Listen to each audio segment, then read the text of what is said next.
வரஹ்மத்துல்லாஹி வபரகாத்துஹு. அன்புக்குரிய சகோதரர்களே, அருமை சகோதரிகளே, தமிழ்ல சொல்லுவாங்க தெரியுங்களா, கொடுக்கிற தெய்வம் கூரையை பிச்சுக்கிட்டு கொடுக்குன்னு சொல்லுவாங்க. நீங்கள்லாம் பார்க்குறத பார்த்தா எங்கெங்க கூரையை பிச்சுக்கிட்டு மழை துளி தான் பெய்யுது, மழை பெஞ்சாதான் மழை கொட்டுன்னு கொட்டி சில சமயங்களில் கூரையை கூட பிச்சிருது அப்படின்னு பார்க்குற மாதிரி தெரியுது.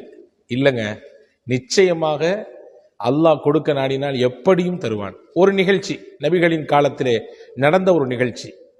நபிகள் ஸல்லல்லாஹு அலைஹி வஸல்லம் அவர்கள் வீட்டுக்கு வருகிறார்கள். ஒரு வீட்டுக்கு விருந்தாளியின் ஒரு சில நபர்கள் விருந்தினர்களாக நபிகள் நாயகத்தினுடைய வீட்டுக்கு வந்திருக்கிறாங்க.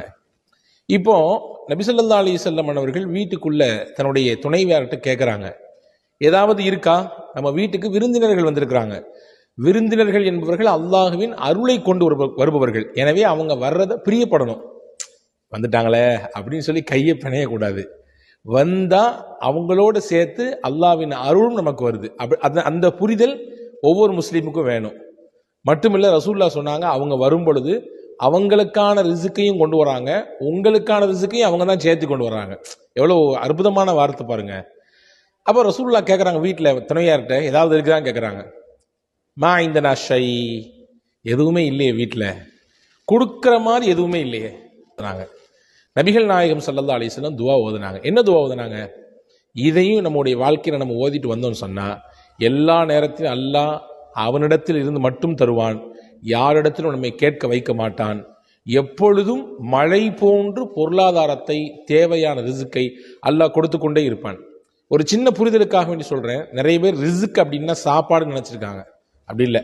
ரிசுக் அப்படின்னா வாழ்க்கைக்கு தேவையான எல்லாமுமே ரிசுக் தான். தமிழில் சொல்வதானால் வாழ்வாதாரம் சொல்லுவாங்க. வாழ்க்கைக்கு எதுவெல்லாம் மூலாதாரமாக இருக்குதோ எல்லாமே ரிசுக்கு தான். அப்போ அந்த ரிசுக்கை அல்லாஹ் மழை போன்று கொற்றுவான். நபிகள் நாயகம் ஸல்லல்லாஹு அலைஹி வஸல்லம் கற்றுத்தந்த ஒரு அற்புதமான துவா. நபிகள் உடனே அந்த இடத்துல இருந்து ஓதுறாங்க. வீட்டில் எதுவுமே இல்லை அப்படின்னு சொன்ன உடனே நபிகள் ஓதுனாங்க, அல்லாஹும்ம இன்னி அஸ்அலுக மின் ஃபض்லிக வ ரஹ்மதிக லா யம்லிகுஹா ذلك இல்லா அன்த. இதான் அந்த துவா. ரொம்ப ஷார்ட்டான துவா தான். யா அல்லாஹ், அல்லாஹும்ம இன்னி அஸ்அலுக, உன்னிடத்தில் நான் கேட்கிறேன், மின் ஃபض்லிக வ ரஹ்மதிக, உன்னுடைய அருளும் வேண்டும், உன்னுடைய கிருபையும் வேண்டும் கேட்கிறேன். லா யம்லிகுஹா ذلك இல்லா அன்த, இந்த அருளுக்கும் கிருபைக்கும் உன்னை தவிர வேறு யாரும் சொந்தம் கொண்டாட முடியாது. நீ தான் அதற்கு சொந்தக்காரன், எனவே அதை எனக்கு கொடு என்று கேட்டார்கள். கேட்ட அடுத்த நிமிஷம் வீட்டு வாசல் தட்டப்படுது. நபி ஸல்லல்லாஹு அலைஹி வஸல்லம் வீட்டு வாசல் போய் திறக்கிறாங்க.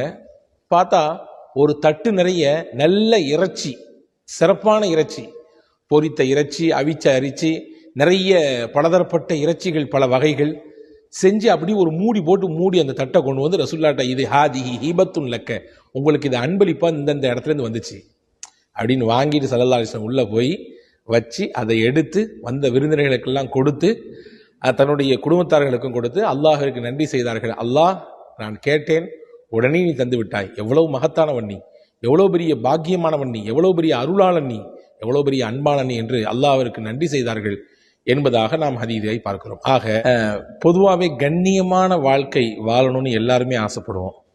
கண்ணியம்னா ஒவ்வொருத்தவங்களுடைய பார்வையிலையும் ஒவ்வொரு விதமாக அது இருக்கும். கண்ணியம்னா நல்ல ஒரு லக்ஸுரி லைஃப் அப்படின்னு சில பேர் நினச்சிக்கலாம்.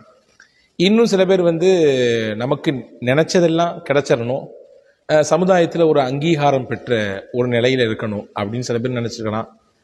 நல்ல படிப்பு சில பேர், சிலருடைய சிந்தனையில் நல்ல உத்தியோகம், நல்ல பதவி, நம்ம ஊருக்கு போனால் எல்லாரும் பார்க்குற அளவுக்கு உண்டான ஒரு நிலையில் இருக்கணும். இப்படி பலதரப்பட்ட சிந்தனையில் பலதரப்பட்ட தோற்றங்கள் வளரலாம். ஆனால் உண்மையிலேயே கண்ணியமான வாழ்க்கை என்ன தெரியுங்களா? நம்முடைய வாழ்க்கையில் எந்த ஒரு சூழல் ஏற்பட்டாலும் யாரையும் எதிர்பார்க்காம வாழ்கிற வாழ்க்கை தான் கண்ணியமான வாழ்க்கை. எனக்கு தேவை, என் குடும்பத்துக்கு தேவை, அதை என்னை படைத்தவனே எனக்கு தருகிறான், அதை கொண்டே நான் போதுமாக்கி கொள்கிறேன். பிறர்கிட்ட போய் நான் கையேந்தலை, என் கஷ்டத்தை சொல்லி எனக்கு ஹெல்ப் பண்ணுங்கன்னு கேட்கல, அல்லது ஒருத்தவங்களை எதிர்பார்த்து தான் என்னுடைய லைஃப் நடக்கணும் அப்படின்ற மாதிரி ஒரு சூழலை நான் ஏற்படுத்திக்கல. இதுதான் கண்ணியமான வாழ்க்கை. இது ஒவ்வொருத்தரும் கேட்கணும். நபிகள் ஸல்லல்லாஹு அலைஹி வஸல்லம் கேட்டிருக்காங்க, அல்லாஹும்ம இன்னி அஸ்அலுக, யா அல்லாஹ், உன்னிடத்தில் கேட்கிறேன், ஃபேரல் ஹைராத், நல்ல விஷயங்கள் செய்ய கேட்கிறேன், ஒ தர்க்கல் முன்கராத், தீயதை தடுக்க, தீயதை இருந்து தவிர்ந்து வாழ கேட்கிறேன். இப்படி நிறைய விஷயம் கேட்டிருக்காங்க இல்லையா? அதே மாதிரி ரசூலுல்லாஹ் கேட்ட முக்கியமான பிரார்த்தனைகளில் ஒன்று, வஅக்னினா பிஃபضலிக அம்மன் சிவாக், உன்னன்றி வேறு யாரிடத்திலும் நான் தேவையாகாமல் வாழ வேண்டும். உன்னிடத்தில் மட்டும்தான் நான் தேவையா இருக்கணும். ஏன்னா அல்லாஹ் மட்டும்தான் சமது. சமதுன்னு பேர் வைக்கிறோமா இல்லையா?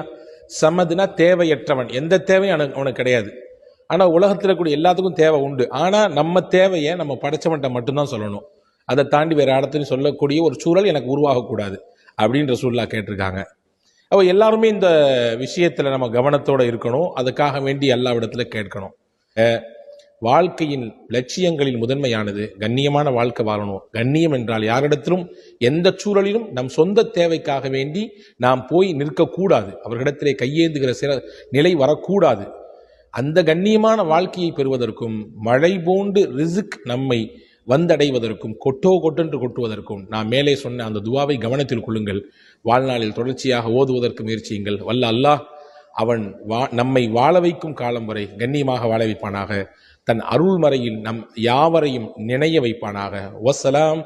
அஸ்ஸலாமு அலைக்கும் வரஹ்மத்துல்லாஹி வபரகாத்துஹு.